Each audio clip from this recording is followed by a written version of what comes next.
இப்போ நடக்கிற பலவிதமான அரசியல் சூழல்களை சார்ந்த ஒரு பாடல் இது. மக்கள் வந்து நீங்கள் என்னை பாராட்டினாலும் பரவாயில்ல, எனக்கு அது அவசியம் கிடையாது. ஆனால் உண்மை சூழலை உணர்ந்துக்கோங்க. இது சினிமா இல்லை, இது நிஜ வாழ்க்கை. ரியல் லைஃப்பில் நம்ம இன்னைக்கு ஃபேஸ் பண்ணுற விஷயங்கள் என்னென்ன பாருங்க.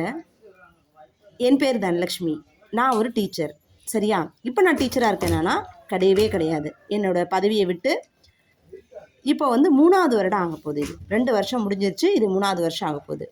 சரி, வாழ வழியற்று செய்யக்கூடிய இந்த வாழ்க்கையா? ஓகே, இது யார் சுத்தம் பண்ணுறாங்க? நல்லா கேட்டுக்கோங்க. நான் முதல் வருடம் வேலையை ஸ்கிப் பண்ணுறேன். சரியா? 2வது வருடத்தில் நமக்கு ஏற்பட்ட சூழ்நிலைகளுக்கு நமக்கு ஏதாவது ஒரு அநியாயம் நடந்தால் கூட நமக்கு யார் ரூபலையாவது நன்மை நடக்கும், மக்களுக்கு நன்மை நடக்கும் அப்படிங்கிறது என்னோட பரிபூர்ண நம்பிக்கை. கடவுள் மேலே மட்டும் நம்பிக்கை வச்சுருந்தேன்னா இந்த ஊரை சுற்றி பார்க்க கிளம்ப ஆரம்பிக்கிறேன். என்ன ஏமாத்துறாங்க ஒரு 5 பேர். சரியா? அந்த 5 பேர் யார்? மதுரையை சார்ந்தவங்க, சென்னையில் கோவூருங்கிற இடத்துல குடியிருக்கிறாங்க. ஓகேவா? பணத்தை இழக்கிறேன். அதே நேரத்தில் பள்ளிக்கூடம் ரெசிக்னேஷன் வாங்கிட்டு வேலையை விட்டு துரத்துது. இந்த சூழ்நிலையில் பள்ளியிலேருந்து வெளியில் வரேன். எங்கே தங்குறது? சரி, நீ பணத்தை லட்சக்கணக்காக கொடுத்துட்டியே, அம்மா இறக்குறாங்க. அந்த சூழ்நிலையில் வீட்டை விட்டு வெளியில் வரேன். எப்படியாவது அப்போது அதில் எனக்கு நடந்த இன்சிடெண்ட் என்ன தெரியுங்களா? மந்திரவாதத்தில் எனக்கு செய்யப்பட்ட சில விஷயங்கள். வெளியில் வந்தேன். வெளியில் வரும்பொழுது என்ன பண்ணுறேன், யாரை பார்த்தாலும் ஒரு அட்ராக்ஷன், அந்த பையன் மாதிரியே பண்ணுற ஒரு சில தீயதான காரியங்கள். இதை வந்து ஒருத்தர்கிட்ட ஒரு ரெமெடி கேட்க போகிறேன். இப்போ அவங்க என்ன பண்ணுறாங்க, அவங்கெல்லாம் ஃபேக்கு, நான் ரியல்னு சொல்லிட்டு இவங்க ஹெல்ப் பண்ணுற மாதிரி வராங்க. பட் அவங்களாவது ரியலாக ஹெல்ப் பண்ணாங்களா அப்படிங்கிறது அங்கே ஒரு கொஷின் மார்க். ஓகேவா? சரி, இது எங்கே சித்தரிக்கப்படுது? யார் நடத்துகிறாங்க? இது நடத்துகிற அந்த முதன்மையான தீம் என்ன? இதை நம்ம யோசிக்கணும். சரி, நான் கேட்குறேன், இந்த பணத்தெல்லாம் கொடுத்துட்டேன், அதை சம்பாத்தியம் பண்ணணும், எப்படி பண்ணுறது?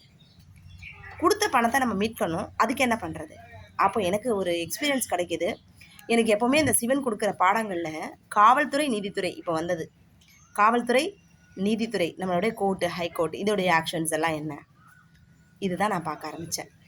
அப்போ காவல்துறை போகும்போது காவல்துறையோட வேலை கரெக்டாக இருந்துச்சா நமக்கு ஃபேவராகவே செய்கிற மாதிரி இருக்கும். ஸ்டாலின் சார் பீரியடில் எப்படி இருந்ததோ அதே தப்பு தான் இப்போ விஜய் சார் பீரியடில் இருக்குது. இதில் யாரை குறை சொல்கிறீங்க? ஆனால் எனக்கு ஏன் அந்த கடைசி காலத்தில் ஸ்டாலின் சார் எவ்வளோ நலத்திட்டங்கள் கொண்டு வந்தார். இன்றைக்கெல்லாம் சொல்கிறீங்க நிறைய பேர் மக்குத்தனமை. இங்கே பாருங்கள், இந்த 2 வருஷம் வேலையை விட்டேன்ல, ஆனால் இந்த வருஷம் இந்த 3 மாத காலம் நான் என்ன பண்ணேன், என் படிப்பை மறந்தேன். சாப்பாடுக்காவது உணவு வேணும்ல, தேவையே இல்லை. என் அம்மா கூட நான் இருக்கும்போது விவசாயம் செஞ்சேன். அந்த முதுகெலும்பு, நம்ம நாட்டினுடைய முதுகெலும்பே விவசாயம் தானே. அப்போ அதுக்கு போகலாமே நான் டிசைட் பண்ணுறேன். உள்ளே போகிறேன், வேலை செய்கிறேன், கொஞ்சம் கூலி காசு கிடைக்கிது. அந்த கூலியில் சாப்பிட்லாம் அப்படின்னு முடிவெடுக்கிறேன். சரிங்களா? அப்போ அங்கே உள்ளவங்க பேசுகிறாங்க, எப்படி தெரியுமா, நீ இந்த முறை ஓட்டு போடணும். யாருக்கு ஓட்டு போடணும்? ஆமான்னு சொல்கிறாங்க எல்லாரும். நீ எலெக்ஷனில் நிற்கிறியா, உனக்கு தான் நாங்கள் போடுவோம். நீங்கள் அறிவு ஜீவிதமாக நல்லா பேசுகிறியே, எல்லா விஷயங்களையும் சொல்கிறியே, உனக்கு எல்லா ஞானமும் இருக்குது, அப்போ நாங்கள் உங்களை ஓட்டு போடுறோம். நீ சொல்கிறதெல்லாம் நடக்குது, உனக்கு நாங்கள் ஓட்டு போடுறோம் அப்படிங்கிறாங்க. சரி அப்படின்ட்டு அதுக்கடுத்து 2 விதமான தர்க்கம் நடக்குதாங்க. தர்க்கம் நடக்குது எப்போது? எலெக்ஷனுக்கு முன்னாடி. ஒரு பக்கம் எல்லாரும் சொல்கிறாங்க டிஎம்கே வரணும், இன்னொரு பக்கம் எல்லாரும் சொல்கிறாங்க சிஎம்மாக விஜய் வரணும். இப்போ 2 கட்சிகளுக்கும் மோதல் நடக்குது. இது எல்லாமே இன்சிடெண்ட்டாக நமக்கு என்ன வருதோ அத்தனை, இந்த பிரபஞ்சம் நீங்கள் என்ன எதிர்பார்க்குறீங்க, என்ன வைப்ரேஷன்ஸ் கொடுக்குறீங்க, அதெல்லாம் நடக்குது. என் ஊருக்கு நான் முதல் நாள் காலடி எடுத்து வைக்கிறேன். என்ன தெரியுமா நடந்தது எனக்கு? இந்த முறை நீ வந்து ஸ்டாலினுக்கு ஓட்டு போடாத. உனக்கு நடந்த இன்சிடென்ட்ஸ்க்கெல்லாம் காரணம் நீ போன முறை பிரார்த்தனை பண்ணி என்ன பண்ணார், அவர் ஜெயிக்க வச்சல, அதனால தான் உன் வாழ்க்கை எனக்கு அழிஞ்சது. இது யார் கொடுத்தது? யார் கொடுத்தாங்க நான் கேட்குறேன். இன்னைக்கு கோவில் அப்படிங்கிற ஒரு விஷயத்த, ஆத்மாக்கள்ங்கிற தெய்வங்களில் நாம தான் வரோன்னு யாருமே நமக்கு பாடம் சொல்லி கொடுக்கலையே.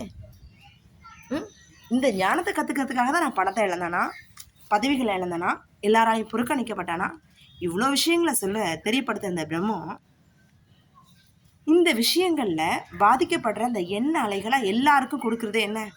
அதுதான் காலச்சக்கரம். சுற்றி சுற்றி அந்த வைப்ரேஷன் நடக்குது. அதுதான் உண்மை. உங்களோட எண்ண அலைகள் இங்கே வந்த உடனே இந்த முறை நீங்கள் வந்து என்ன போடாத, இவருடைய லைஃப் பீரியடில் இவங்க வந்து மக்கள், அதனால நீங்கள் புதிய தலைவரை தேர்ந்தெடுக்கணும். நான் சொன்னேன், உனக்கு என்ன நடந்தது அநியாயம்? இந்த பணத்தை இழந்தேன். சரி, ஓகே. அடுத்து உனக்கு நடந்த அந்த அநீதிக்கு என்ன பண்ணுது, இந்த பிரம்மத்தில் இதே மாதிரி பெண்களுக்கும் கொடுமை நடக்க போகுது, நீ தேர்ந்தெடுத்த தப்பு, இந்த மாதிரி ஓட்டு போடாத நினச்சி நான் என்ன பண்ண தெரியுமா, அப்பவும் என் முடிவை மாற்றிக்கல, நான் அவருக்கு தான் ஓட்டு போடுவேன். ஏன்னா அந்த காலகட்டத்துக்கு அப்புறம் என்னை ஏமாத்தினாங்கல்ல, அவங்க என்ன செஞ்சாங்க. ஆனால் ஸ்டாலின் சாரோட நலத்திட்டங்கள் என்னென்னு பார்த்தேன். அந்த பீரியட் ஆஃப் டைமில் கலெக்டர் ஆஃபீஸில் போய் வேலை மனு கொடுக்கலாமான்னு யோசிக்கும்போது, வேலைவாய்ப்பு முகாம் மூலம் எத்தனை பேருக்கு ட்ரைனிங் கொடுத்து, எத்தனை கம்பெனிஸை வந்து கொடுத்து, கலெக்டர்கள் மூலமாக எத்தனை பேருக்கு வேலைவாய்ப்பு கொடுத்தாங்கங்கிற ஒரு விஷயத்தை என்னால் பார்க்க முடிஞ்சது. சந்தோஷப்பட்டேன். நல்ல விஷயங்கள் நடக்கு. வீடு இல்லாதவங்க எல்லாருக்கும் வீடு கொடுத்தாங்க. பார்த்தேன், வெறும் 2500 கட்டினா வீடு கிடைக்குமா? ஒரு சின்னதாக, ஓ பரவாயில்ல, கவர்மெண்ட் நல்ல ஸ்கீம்ஸு எல்லாருக்குமே கொடுக்குது. கஷ்டப்படுறவங்க எல்லாருக்குமே வேலைவாய்ப்பு இல்லாமல் யாருமே இல்லையே. 100 நாள் வேலைவாய்ப்பு திட்டம் பார்த்தேன், மருத்துவ முகாம் பார்த்தேன், இலவச மருத்துவமனை பார்த்தேன். அப்போ எந்த ஊர்லலாம் வந்து இல்லையோ அங்கெல்லாம் பெஸ்ட்டாக காட்டு ஸ்பெஷாலிட்டியோட எல்லாருக்கும் இலவச ட்ரீட்மெண்ட் கொடுத்ததை பார்த்தேன். எல்லாமே பெஸ்ட்டாக தானே பண்ணியிருக்காங்க. அடுத்து என்னோடய குற்றத்துக்கு நான் வந்து சொல்லும்போது 1200 அப்படிங்கிற நம்பர் அவர் சார்ட்டு கொடுத்துருந்தாரு. நான் ஃபோன் பண்ணி எல்லா விஷயம் சொல்லும் பொழுது, இந்த இடையில ஒரு தப்பு நடந்ததை தவிர்த்து அந்த சிஎம் சாரோட ஆட்சியில் தப்பு கிடையாதுங்க. சரியா? அதே தான் இப்போது விஜய் சார் வந்ததுக்கப்புறம் அதை ஃபாலோ பண்ணுறாங்க. அவ்வளோதான், சிம்பிள். ஆனால் நீங்கள் முன்னாள் முதல்வர்னு இவரை கேவலப்படுத்தி பேசுகிறதும் பாமர மக்கள், அப்போ அவங்க என்ன தெரியுமா சொன்னாங்க என்கிட்ட, அட பெண்களே அசிங்கமாக இல்லை, பெண்கள் நாட்டின் கண்கள், முன்னாடி நற்கூட பின்னாடி நற்கக்கூடியது. இப்போ ஒரு சார் என்ன பண்ணார், நான் சொன்னேன், எனக்கு இந்த எலெக்ஷன் இந்த முறை வருது, எனக்கு வந்து சோல்ஸ் வந்து பேசுது, சொல்லும் பொழுது இந்த விஷயத்தை நீ தேர்ந்தெடுன்னு சொல்லுது. ஆனால் நான் என்ன பண்ணிட்டேன், ஃபோர்ஸாக ரெஃப்யூஸ் பண்ணி விஜய் நீங்கள் போங்க, நான் அவங்களுக்கு போட மாட்டேங்கிறேன். ஆனால் இன்னொரு இளைஞன் வந்து கால் பண்ணி பேசுகிறான், இந்த முறை நீ பிரார்த்தனை பண்ணாத. ஆனால் என்னோடய நாடு என்ன கதியாக இருக்குது பார்த்தீங்களா?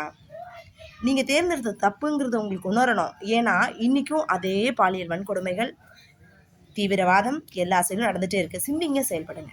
சரியா? இப்போ சொன்ன கருத்து பிடிச்சிருந்தா லைக் பண்ணுங்கள், சப்ஸ்கிரைப் பண்ணுங்கள், வித்தவுட் ஃபெயில் கமெண்ட்ஸ் கொடுங்க.